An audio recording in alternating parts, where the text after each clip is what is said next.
Hey everyone, it's Ben Hardy here, and in today's we're going to be comparing the Toyota Tacoma Trailhunter to the Chevy Colorado ZR2 Bison to see which overlanding truck is best. Before we get in this video, I want to give a huge shout out and thank you to the Carl Malone Chevy here in Park City for giving me some time with this ZR2 Bison. I'll include a link to their website in the description down below so you can check out what they have currently. I'll also include a link to my car buying guide as well. Let's get into the review.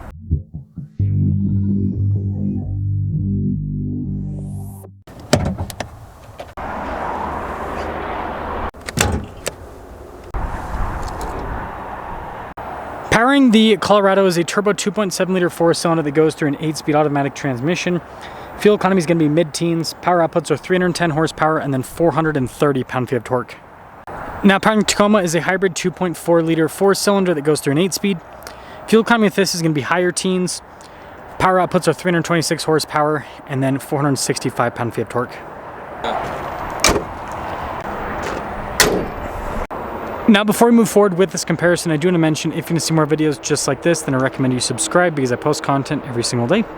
So when it comes to looks, I think both of them look really cool. I do give a slight edge to the Colorado. They did such a good job with this Bison package. Now, when it comes to front end equipment, you've got the bumpers from AEV on this. Lots of extra skid plate protection, looks aggressive, helps out with the approach angle, and ground clearance on this is fantastic. Over 12 inches of ground clearance with the Colorado ZR2. Now with the Tacoma, you guys can see here with the cool rigid fog lights, and then you can see here with the light bar there on the front as well. Now there's two different ground clearance specs. There's 9.5 inches of stated ground clearance, and there's 11 inches of running ground clearance with the Tacoma Trailhunter. Either way you slice it, it's going to be less than the Colorado, but there's the front ends. Now, when it comes to tires and wheels, the Tacoma has pretty big wheels, 18-inch wheels. We've got 17s on the Colorado. Sorry about my shadow there, just lighting. We do have 35s on the Colorado, whereas we've got 33s on the Tacoma. And look at the tread pattern on the Tacoma, not nearly as aggressive. They both have giant plastic fender flares, which I actually dig it. I like it. I think it looks cool. They both have like a wide body appearance, and I love how the iForce Max has got some red tint on it with the Tacoma. Anyways, they both have rock rail protection, which is a huge plus. You can see here with the mirror cap blacked out there, body painted. The Tacoma actually has a raised air intake, and notice it's faced the proper way, backwards. You actually can get a raised air intake on these now, but it's faced forwards, which, yeah, not sure why they did that. Anyways, giant fender flares there in the rear, and then they both have pretty cool shocks. So we've got Old Man Emu suspension here with the coil suspension setup, and then we've got Multimatic shocks here with the bump stops for Multimatic as well, leaf springs. It's a little bit of a different setup. Now here's your side profile with the ZR2, and then here's your side profile with the Tacoma Trailhunter. Now it comes to bed utility, the Tacoma has quite a bit. So you got a chase rack here from the factory. We've got an air compressor inside as well. Composite bed, but also has this bed mat. Got an outlet here, and then LED bed lights on either side. We also have a tailgate that's supposed to be automatic. It's a pre-production, I think it's a pre-production car. It's a demo car either way, so it's probably not functioning properly. Anyways, you can see the tailgate here. We've got drainable storage, and then got protection and everything from the factory. Got an outlet. Spare tire is in the bed with the Colorado. Obviously robs bed space, but what you lose in bed space, you gain in space under here. So really good departure angle, which I think is solid. And I love the bumper from AEV with this. Really cool look overall. And then I want to talk about spare tires, because look at the Tacomas. It hangs pretty darn low, so that does kind of mess with the departure angle quite a bit, but at least it has recovery points, unlike the Tundra and everything. ARB rear bumper, which looks cool. So yeah, cool looking trucks. Now, we're not going to spend too much time with the rears of the trucks, but you can see we've got these cool seats with the Tacoma, nice trim all down the center. Not a ton of space being a mid-size pickup truck, but we do have some charging ports and everything there in the back. And then popping over to the Colorado, cool. They actually have very similar trim. That's funny. It's almost like they copied each other. But yeah, not a ton of space here in the back, but vents and everything, so it's nice. And so yeah. Now up front with the Tacoma, it's actually soft touch here at the top, and then you got more of that cool gray trim down below. You can see Trailhunter right there. All of our window controls, mirror adjustments, and all of that. And then capacity, so 6,000 pounds towing, 1215 for the payload on this. And the front seat's pretty cool with the design all down the center. We've got all of our power adjustments here. And then you can see all the auxiliary switch items. And then you also have for the fog lights and the light bar to turn all of that on. And then getting in's easy. You don't have to step up too high. Pretty solid. Full digital gauge cluster here in the center with the Trailhunter, which is cool. And then nothing crazy with the steering wheel, but you do get some nice perforated trim. And then we've got stuff like adaptive cruise control with lane centering. You can see here with the Toyota logo and everything having some nice stitching around it. Anyways, 360 camera system, this is important. So a bunch of different viewpoints. And notice we got like our off-road view as well. I think Toyota does a great job with this. Other manufacturers, so just copy them, copy them. Yeah, infotainment system's easy to use, it's massive, but it does have a tablet plopped on look. Heated and cooled seats, dual zone climate with this as well. We also have a wireless phone charging pad. And then you can see here with the shifter for the 8-speed. We also have our drive line select here. It's just a regular 2-speed transfer case. We do have multi-terrain select, crawl control and all of that. Rear locking differential with the stabilizer bar disconnect. That's just for the camera and the trailer backup assistant. Good storage here, not massive. Kind of like a Wrangler center console. It's a good way to put it. Toyota logo there in the dash, which is pretty cool. And you got more storage there. Nice trim on the glove box. Camera rear view mirror, and then we do have a power sliding rear window as well. And then this stickers for basically $65,000. Now taking a look at the door panel in the Colorado, again, very similar with kind of like the trim theme here. Do have memory seats there in the door panel. Capacity is in this a little bit lower, so 5,500 pounds towing, 1,029 payload. AEV there on the headrest, which is pretty cool. Yeah, nice trim on the seats and everything. And then we do have the trailer brake controls integrated there. Quickly pop in, see what the doors. And it's solid. Start her up. So just like the Tacoma, digital gauge cluster here. So that's nice. Nothing crazy with the steering wheel. It's just kind of a normal Chevy steering wheel. So yeah, they just kind of kept that normal. We do have a 360 camera system that I have to buckle my seatbelt to use. This is one thing I don't like about Chevys. They make you buckle your seatbelt just to put the truck into gear. Big brother. But yeah, 360 camera. Now one thing that's cool about this is this has the underbody cameras.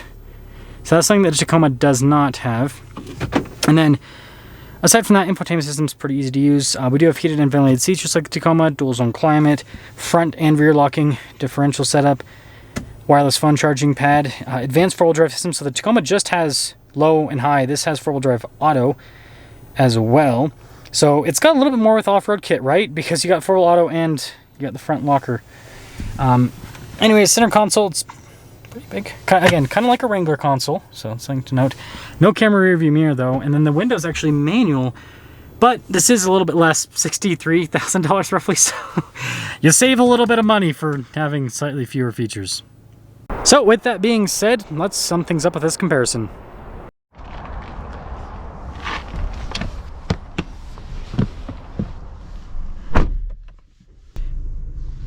So, Colorado ZR2 Bison compared to the Tacoma Trailhunter. Let's make sure we don't clip the Tacoma. This truck's actually very wide, very Raptor-esque in terms of the width. And I also will say in terms of the turning radius too. That's one downside about 35-inch tall tires. I'm trying not to get them super dirty. This is this is their showroom special, so I'm trying not to make it so they have to detail the truck all over again. But yeah, it does kind of get in the way a little bit of turning radius, but you get tons of clearance, tons of traction, which is cool.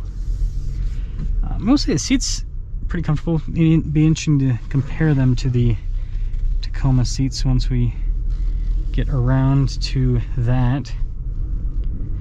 And also the engine. That's the thing I'm most interested to compare is the engines. Right, see how, because they have similar horsepower and torque figures, right? The Toyota has a little bit more, but it's also from a hybrid system, which, yeah, it'll just be interesting to see how that all shakes up. So, what I will say right off the bat is it's a mid-size pickup truck, but it feels big. It feels big.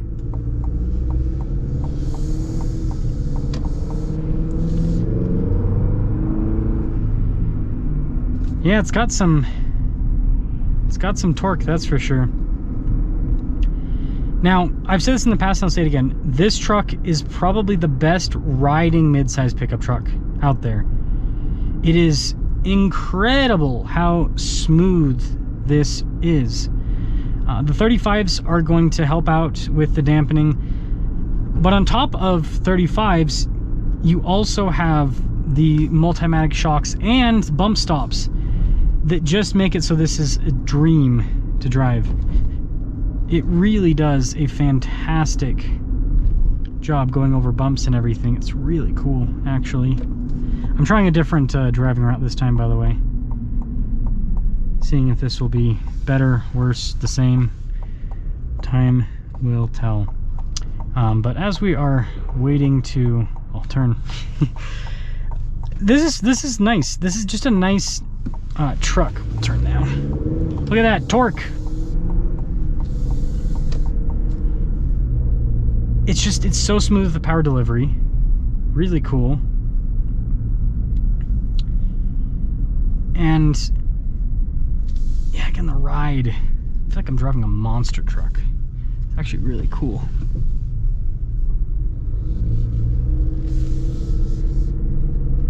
It's not like insane, but it's got this nice shove to it. I like it a lot. And you just have to kind of like feather into the throttle every so often. It's not bad. Maybe I should use this as a driving route to kind of see the low end torque up a steeper incline. It's kind of cool to experience.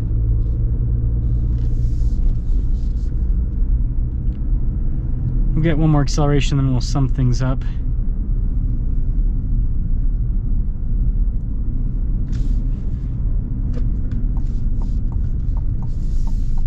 And I mean, everything is easy to use. The only thing that's the downside with the new Colorados is the fact that the headlights are built into the screen. It's one thing that's a bit annoying.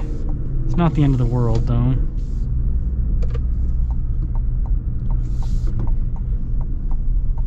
Yeah, I'm still debating on that driving route. We'll see. We'll see what happens in the future.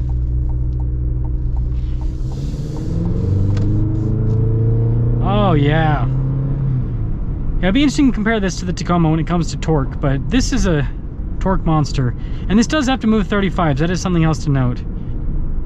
So, overall, dampening's really good, and it's got enough power, and it's just a nice drive. Everything's easy to use. So, let's go pop into the Trailhunter. Okay, so Trailhunter back to back with the ZR2 Bison to see which one is the best. Oof, I'll say right off the bat, the Bison definitely has better dampening. Definitely has better dampening. These shocks aren't bad by any means, but the Colorado's kind of like a Raptor competitor. Not kind of, it is. This is less so. Even the Tacoma TRD Pro, that does have good dampening. It's still not quite as good as Raptor ZR2 Bison. But it just means you gotta take it a little bit slower on the trails, which isn't necessarily a bad thing. You gotta see the nature a little bit more, right?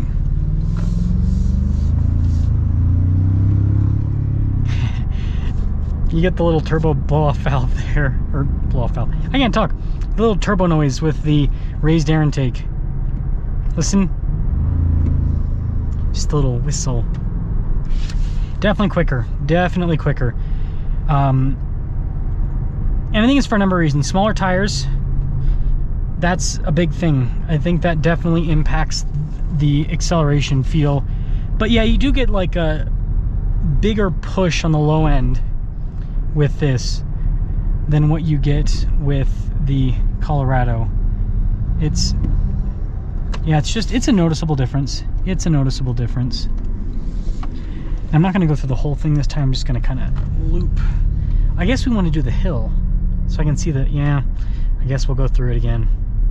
I won't complain. These Park City neighborhoods are pretty, I think.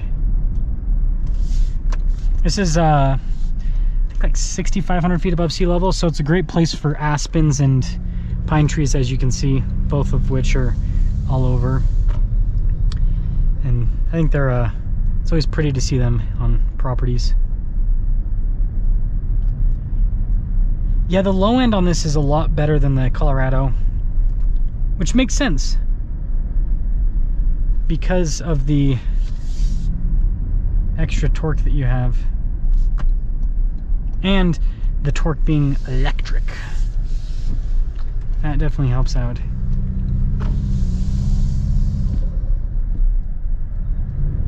Yeah, even going up this, it just has more low-end grunt.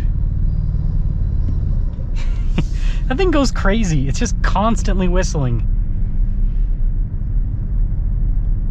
If you like the sound, you like it, but it's definitely something to get used to, if you ask me. So to sum things up with this comparison, this is definitely quicker, but it has smaller tires, so that's a big part of why this is quicker. Aside from that, I don't know. I think the Colorado is just a better value. Bigger tires, just as much off-road kit, and it's less money. I think Toyota they got a little bit too greedy with this new Tacoma. If this was even just $5,000 less expensive, $60,000, then yeah, the comparison, I don't know, that would make a lot more sense. And then that would be like, okay, well then it would depend on what you want. Whereas with this, it's like the Tacoma's so expensive. It doesn't offer any extra kit. It kind of leads to me leaning towards the Colorado. But let me know which one you like best.